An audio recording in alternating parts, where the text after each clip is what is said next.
দাদা আজি ইমান ৰাতিপুৱা গা ধুলিছে কৰবালৈ যাও নেকি কিৰম তলে গল জানো আছে কৰবাত তই কৰবাত যাবি নেকি দাদা কত না যাও দাদা ইমান ৰাতিপুৱা গা ধুলিছে কি ধুব নাপাই নেকি মোৰ মন কৈছে ধুইছো ইমান খন তাৰ ওপৰত উঠিছেনো সিফালৰ পৰা ফোন কৰি কিবা ক'লে যেন পাম মনে মনে থাক ফটোমে নকৰিবি মোক সিফালৰ ফোন নাম্বাৰটো দিবিচোন মই ফোন এটা কৰি সুধিম তোক কিয় ইমান খং উঠা থাকে তোক মই ফটোমে নকৰিবি বুলি কৈছো নহয় কি হল ৰাতিপুৱাই তহঁত দুটা লাগিলেই নে মাক কৈ দিবি আজি ৰাতি মই যামগৈ যাবিগৈ মানে যামগৈ গুৱাহাটী তই বলিয়া হৈছ নেকি হৈছো মই বলিয়া হৈছো গুৱাহাটীত গৈ ছোৱালীৰ লগত হলি গলি কৰি মই পাগল হৈ গৈছো কৈ দিবি মাক দাদা দাদা মই তোক জোকোৱাৰ কাৰণে তই মোক বেয়া পাইছ মোৰ ওপৰত তোৰ খং উঠিছে এইখন ঘৰত মোৰ খং ৰাগ আবেগৰ কি মূল্য আছে মই তহঁতৰ মতেহে চলিব লাগিব মোৰ নিজৰ ভাল লগা কিবা এটা কৰাৰো অধিকাৰ নাই দাদা মই যদি তোক তেনেকে কোৱাৰ কাৰণে তোৰ খং উঠিছে তেন্তে তই মোক মাৰ কিন্তু এনেকে ঘৰৰ পৰা যাম বুলি নকবি দাদা দাদা তই আহিবি বুলি আমি ইমান আগ্ৰহেৰে বাট চাই আছিলো এতিয়া যদি তই দুদিনতে গুচি যাও আমাৰ কেনেকুৱা লাগিব ক তাতকে তই মোক চৰ দুটামানকে মাৰ দাদা মাৰ মিঠু তই মোক কি কৰিছ আনন্দ পাগল হৈছে নেকি তই হৈছো ইহঁত চবে মিলি মোক পাগল কৰি দিছে মই জীয়াই থকালৈকে এইখন ঘৰত এইবোৰ পাগলামি নচলিব যদি কোনোবা পাগল হৈছ ওলাই যা এইখন ঘৰৰ পৰা যাম আজি মই গুৱাহাটীলৈ গুচি যাম এজনী ছোৱালীৰ কাৰণে তোৰ কাণ্ড জ্ঞান সকলো লোপ পালে ভনীয়াৰ হাতৰ প্ৰতি তোৰ মৰম চেনেহ নোহোৱা হৈ গ'ল আজি তই তাইৰ ওপৰত হাত উঠাব পৰা হলি মোৰ গাত কোনো দুখ নাই নাই তোৰ গাত কোনো দুখ নাই দুখ মোৰ গাত তোৰ ওপৰত মই বহুত আশা কৰিছিলো সেইটো মোৰ দুখ উচ্চ শিক্ষাৰ কাৰণে তোক গুৱাহাটীত পঢ়িবলৈ পঠালো সেইটোও মোৰ দুখ তোৰ ওপৰত বহুত ভৰসা কৰি মই জীৱনটো বহুত কষ্ট কৰি তোক ডাঙৰ কৰিলো সেয়াও মোৰ দুখ এই সকলোবোৰ মোৰ দুখ নিজৰ মনটোক অলপ পোহৰলৈ আনিবলৈ শিকিবি তোৰ চকুৰ আগত থকাখিনি সমগ্ৰ পৃথিৱী নহয় অলপ বহল দৃষ্টিৰে পৃথিৱীখন চাবলৈ শিকিবি এখন বহল পৃথিৱীলৈ ওলাই গৈ তই কি শিকিছ মই দেখিছো এইজনী মাৰ এইখন ঘৰ তই পৰ বুলি ভাবিবলৈ ললি এয়াই নেকি তহঁতৰ বহল পৃথিৱীৰ নমুনা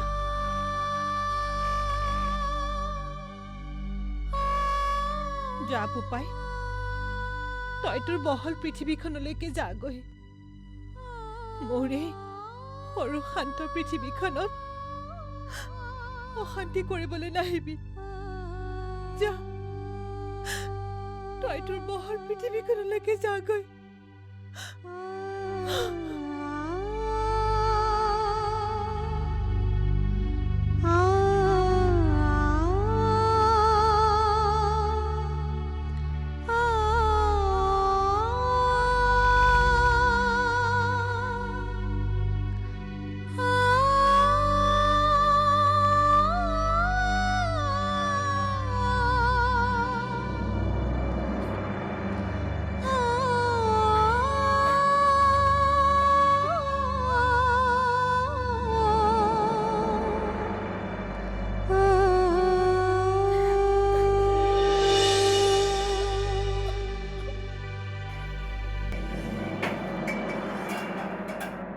সঁচাকে যাবলৈ ওলাল নেকি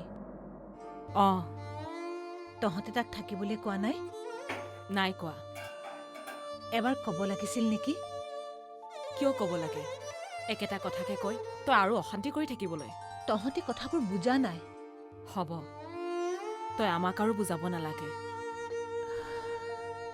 আমাক বুজোৱাতকৈ নিজে বুজাটো ভাল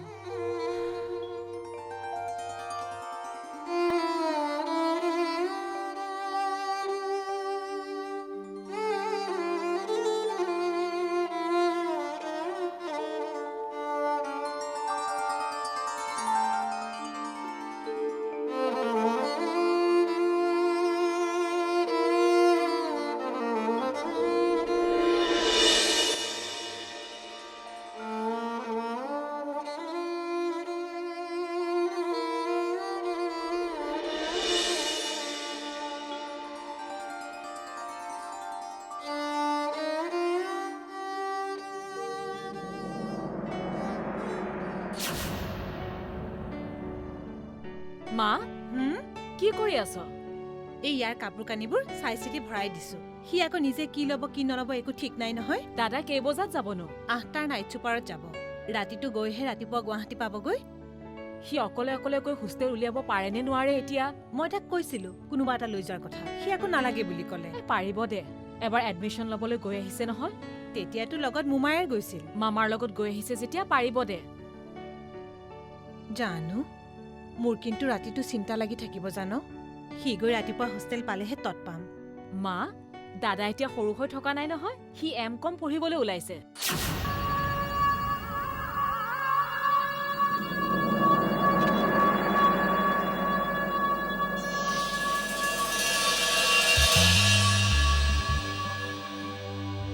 মোৰ আজি মনটো বৰ বেয়া লাগি আছে জানো ইমান দিনে তাক মই বুকুৰ মাজত ৰাখি ডাঙৰ কৰিলো আজি সি মোৰ বুকু সুদা কৰি দূৰলৈ গুচি যাবগৈ হ'লনে আৰু তোৰ?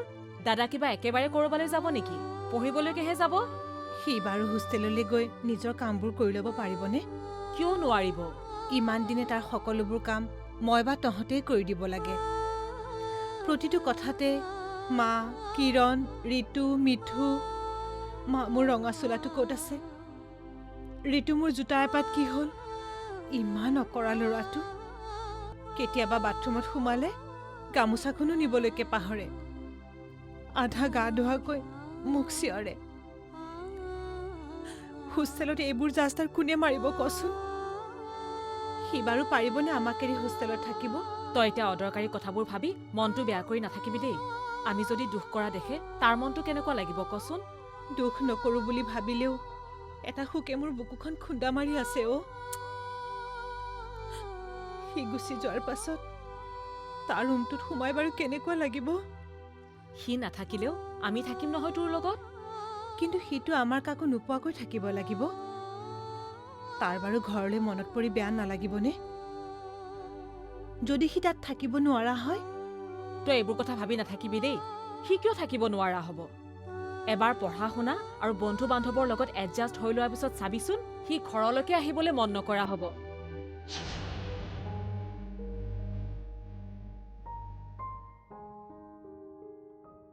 তই নকলে নহয়নে? তাকে কি কৰিবি? মাৰ ওপৰতো তই ইমান জেদ ধৰিব লাগেনে? জেদৰ কথা নহয় মই থাকিলে মায়ে সদায় একেটা কথাকে লৈ অশান্তি কৰি থাকিব মোৰ লগতে তহঁতৰ অশান্তি হ'ব। এই গোটেই অশান্তিবোৰৰ মূল কাৰণ কি কচোন?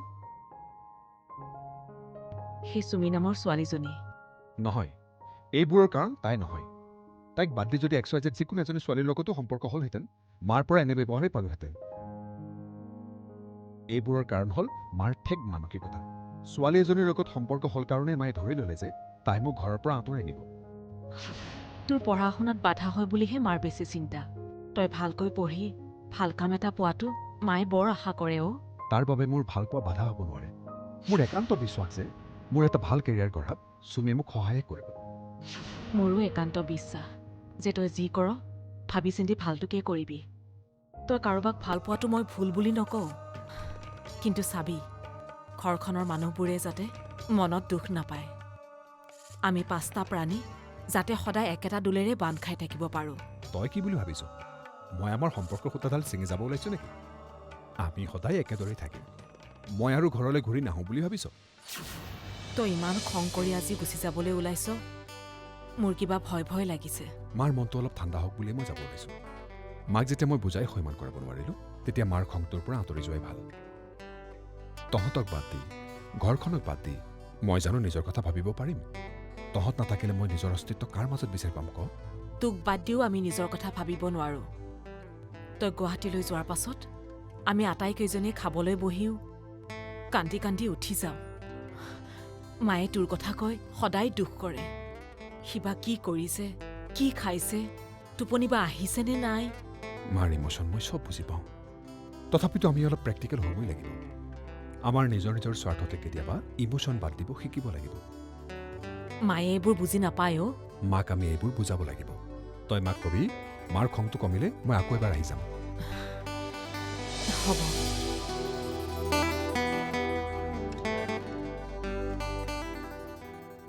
দাদা বাৰু যাওঁ বুলিয়ে এনেকৈ গুচি যাব লাগেনে? মোৰ ওপৰত খং কৰিয়ে গুচি গ'লো। তয়ো অলপ বেছি বেছি কৰ। কথাবোৰ ভালকৈ বুজি চুজি নাপাওঁ, এনেই মিছা মিছি গালি পাৰি থাক। বুজি পাওঁ, কিয়নো বুজি নাপাওঁ, কিন্তু কি কৰিবি, মাকৰ মন যে সন্তানৰ কিবা হয় বুলি অনবৰতে চিন্তা লাগি থাকে, সেইকাৰণেহে গালি পাৰোঁ। দাদা এতিয়া সৰু হৈ থকা নাই নহয়, তই বাৰু তাক তেনেকৈ চৰ মাৰিব লাগে নেকি? মাকৰ মনৰ ভয়টোৰ বাবেই মোৰ খংটো বেছি হৈ যায়, নিজকে কণ্ট্ৰল কৰিব নোৱাৰিলোঁ দেখোন। এতিয়া পালি নহয় মজাটো, খং কৰি জানো ৰখাব পাৰিলি? সি যদি ঘৰলৈ আৰু নাহে, সি যিহে খঙত গুচি গৈছে, আৰু যদি কোনোদিন ঘৰলৈ নাহে তেতিয়া কি হ'ব? সি ঘৰলৈ নহাকে থাকিব পাৰিব জানো? আহি সি তোৰ পৰা যিখিনি অশান্তি পালে নাহিবওতো পাৰে। সি ঘৰলৈ নহাকে নাথাকে, অন্ততঃ মোৰ কাৰণে সি ঘৰ এৰি থাকিব লগা নহয়। এই কথা তহঁতে চিন্তা নকৰিবি। দৰকাৰ হ'লে মই তাৰ ওচৰলৈ যাম, হাতযোৰ কৰি তাক মই ঘৰলৈ আনিম, মই তাক ক্ষমা খুজিম। সেইবোৰ একো কৰাৰ দৰকাৰ নপৰে। সি একেবাৰে ঘৰ এৰি যোৱা নাই, সি আহিব। সি নাহোঁ বুলি ভাবিলেও মই তাক আহিবলৈ বাধ্য কৰাম। ঘৰ পৰিয়াল এৰি সি দায়িত্বৰ পৰা পলোৱা ল'ৰা নহয়। সি আমাৰ মনত কেতিয়াও দুখ নিদিয়ে। তই সঁচাকৈ কৈছনে? সঁচাকৈ কৈছোঁ, কাৰণ দাদাই মোক নিজেই কৈছে। কি কৈছে? মাৰ তাৰ ওপৰত উঠি থকা খংটো কমিলেই সি সোনকালেই ঘৰলৈ আহিব। তই কি বুলি ভাবিছ, মই আমাৰ সম্পৰ্কৰ সূতাডাল ছিঙি যাব ওলাইছো নেকি? আমি সদায় একেদৰেই থাকিম, মই আৰু ঘৰলৈ ঘূৰি নাহোঁ বুলি ভাবিছ? তই ইমান খং কৰি আজি গুচি যাবলৈ ওলাইছ, মোৰ কিবা ভয় ভয় লাগিছে। মাৰ মনটো অলপ ঠাণ্ডা হওক বুলিয়ে মই যাব ওলাইছোঁ। মাক যেতিয়া মই বুজাই সন্মান কৰাব নোৱাৰিলোঁ, তেতিয়া মাৰ খংটোৰ পৰা আঁতৰি যোৱাই ভাল। তহঁতক বাদ দি, ঘৰখনক বাদ দি মই জানো নিজৰ কথা ভাবিব পাৰিম? তহঁত নাথাকিলে মই নিজৰ অস্তিত্ব কাৰ মাজত বিচাৰি পাম ক? তোক বাদ দিও আমি নিজৰ কথা ভাবিব নোৱাৰোঁ। তই গুৱাহাটীলৈ যোৱাৰ পাছত আমি আটাইকেইজনীয়ে খাবলৈ বহিও কান্দি কান্দি উঠি যাওঁ। মায়ে তোৰ কথা কৈ সদায় দুখ কৰে। সিবা কি কৰিছে, কি খাইছে, টোপনি বা আহিছেনে নাই। মাৰ ইমোশ্যন মই চব বুজি পাওঁ, তথাপিতো আমি অলপ প্ৰেক্টিকেল হ'বই লাগিব। আমাৰ নিজৰ নিজৰ স্বাৰ্থতে কেতিয়াবা ইমোশ্যন বাদ দিব শিকিব লাগিব। মায়ে এইবোৰ বুজি নাপায় অ'। মাক আমি এইবোৰ বুজাব লাগিব। তই মাক কবি, মাৰ খংটো কমিলে মই আকৌ এবাৰ আহি যাম। হ'ব। শুনিলি নহয়, তই অলপ কথাবোৰ বুজিবি। এইবাৰৰ পৰা যদি কিবা খেলি মেলি কৰ চাবি কিন্তু। নকৰোঁ, এইবাৰৰ পৰা আৰু মই একো খেলি মেলি নকৰোঁ। আজিৰ পৰা চব তহঁতৰ মতেই কৰিম। সি ফোন কৰিলে কবি, মায়ে চব কথা বুজি পাইছে, তহঁতক মই আৰু একোতে বাধা নিদিওঁ। তহঁতে যেনেকৈ ভাল দেখ মই তেনেকৈয়ে চলিম। মাত্ৰ তাক কবি, সি যাতে ৰিজাল্টটো ভাল কৰি মানুহ হ'ব পাৰে।